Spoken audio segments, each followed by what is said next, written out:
Hey Rainbow, and welcome to my channel. Today is all about a software update for the Ducati Multistrada V4, whether it's the Pikes Peak, I'm pretty sure it applies to that, or the regular V4, V4S.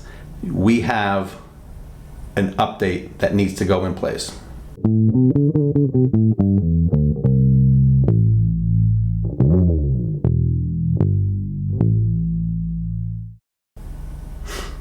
All right, so I'm going to give you a little bit of a background on what this particular update fixes. As far as I know, there may be some other things that come along with it, but here's the biggest thing.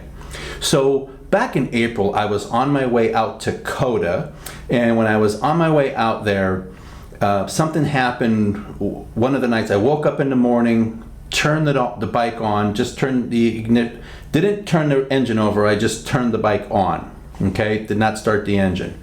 And normally you get the logo pops up, the Ducati logo, and it shows you the drawing of the Multistrada. That didn't happen. It just stayed black except the sidebars came on. And it looked really weird. And I was like, why are the sidebars and the side lights were on, but the center, there was nothing there. And I waited, and I'm waiting for it to come up. It didn't come up, so I'm like, what the heck? So I tried to turn it off, and it kind of wouldn't turn off. So then I held it in the off position. It went off. I turned it back on, and when I turned it back on, instead of that logo coming up, what happened was, all of a sudden, it said, bam, software version. I never had that happen before, and I didn't catch it on film. You know, I didn't have the GoPro on. I was just turning the bike on, and that was it.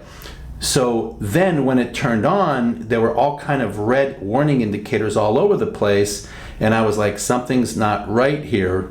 I don't know what the heck this is all about. So I'm like, okay, let me turn it off. So I turned it off, let it sit for about a minute, turned it back on, and when I turned it back on, it came up normal, but my trip was reset. So I was on trip 1. It was just completely reset to 0. So I'm thinking, I didn't reset it, and I don't know what happened, that this glitch happened, that it started to show me the software version, because we never know what the software version is. This bike doesn't tell us. There's no way to find out what the software version that I'm aware of. So that's what happened. Now, I get to Coda. I had another problem. Luckily, the big guys, the big guns were there from Ducati North America, and they helped me to fix my bike, and there's a video about that. I'll link in the description, or I'm not going to put it in the description, I'll link that right up here. So they fixed it, and the bike has been fantastic ever since, and that hasn't happened. Now, when they hooked up to the computer, I told them what happened. I said, listen, this was really weird. This never happened to me before. This is what happened. And when they were looking through the data on the computer, they're like, yeah, we can see that there was a fault for the computer. I'm like, yeah, okay, so it was legit. They know that it happened, but it was a mystery. So now Ducati knows, they were able to capture it, and they fixed what was, wrong with my bike. All good to go. Well, fast forward to just maybe about 2 weeks ago, I go out in the morning, start the bike, and the same thing happens. But here's the good part. I caught it on video, and here's exactly what happened. Okay, it just did it. All right. It's Monday, June 20th, I think. Nothing on a display. This has happened before. All right, so I'm gonna shut it down and do it again, but this is what happened last time. I tried to turn it on again while it was like this, and it reset everything. Whoop, let's see if it does. See, there it is, you saw it. It showed the software version, and it reset everything. All right, and now I have this and this right here. All right, you see all that stuff? There you can freeze frame it. 9:08 a.m. on June 20th. Now I gotta shut this off and do this all over again, because I know this is gonna be a problem if I try to start it. All right, I just restarted, and as you can see, it completely reset my trip. All right, the trip, look at whatever it was on the other one. Now you can see what the difference is. I don't remember where it was. But I just wanted you to see that when you do that, it wipes out that part of the memory. Okay, so as you can see, this time I just let it sit longer and longer, and eventually it popped up and it told me what the software version was. And then of course when it popped up, you had all those odd things on there. Now I hope you don't mind my voice. I was just getting over COVID at that point when that happened to me.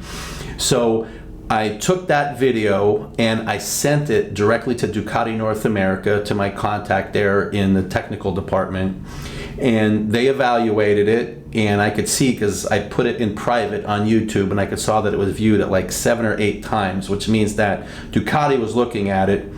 And then they got back with me about a week later and said, go get a software update. So there is a software update that does address this issue.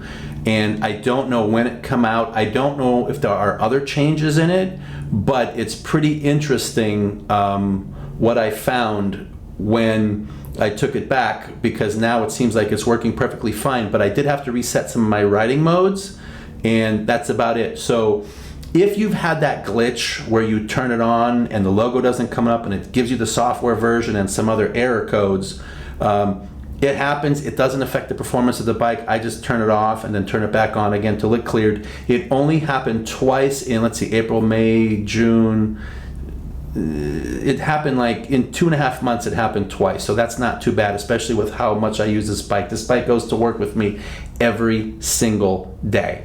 Okay, so make sure you go and you get your bike updated all the time. It should be free. It's from Ducati. They shouldn't charge you to update their software, because they're making updates, not upgrades, updates to sometimes fix problems and other times give you some enhancements. So make sure you do that. Now, if Ducati is watching this, and I hope they are, I'm going to ask a favor. I have my Ducati app. My Ducati app lets me know what's in my garage, lets me know that I have a vehicle that I put on order, so you know that I have a Pikes Peak on order. You have this. It tells me if there are any recalls on the bike. I know that. It reminds you of maintenance. It's a great app. I think what would be really nice, if it's possible, would be when we do take the bike in for service, they know what software version we have. If there are any updates that are available for the bike, it would be nice if we were aware of what the most recent update was and when it came out. So this way, if you come out with, let's say you came out with August 1st, you come out with a new update. So you say, oh, here's a new update, here's the number, it's available August 1st, and I know that the last time that I got an update was July 5th, well then I know I have an update coming. So that would be really nice, because if you're going to have an app and you're going to have these very complex machines that have all these great electronics that we all love, it would be really nice if we knew that there was an update. Because if someone just gets their bike serviced once a year because they don't drive, maybe they don't ride a ton, they're not going to know that they have an update, and there might be a glitch. So if they're not taking their bike in for servicing, or maybe they're doing their own oil change and they don't care about the light, it would be nice if we were aware and told, and you were maybe just a little more proactive about letting us know about things like software updates, just like you are for recalls and stuff like that. So that's about it. So if you like this video, please like, please subscribe. If you know anything else about this update, because I think it affects the riding modes, because I'm able to split up the engine, and before, I don't remember in the past if when you get to the engine part, when you're setting up sport and touring, I thought it was just like low, medium, and high for engine response, but now it's low, medium, high, and it's also 2 other settings with that. And again, I apologize for my sweating. Okay, so that's it. This is Rainbow. Please like, please subscribe. I'd appreciate it. Thank you very much, and have a great day. Bye-bye.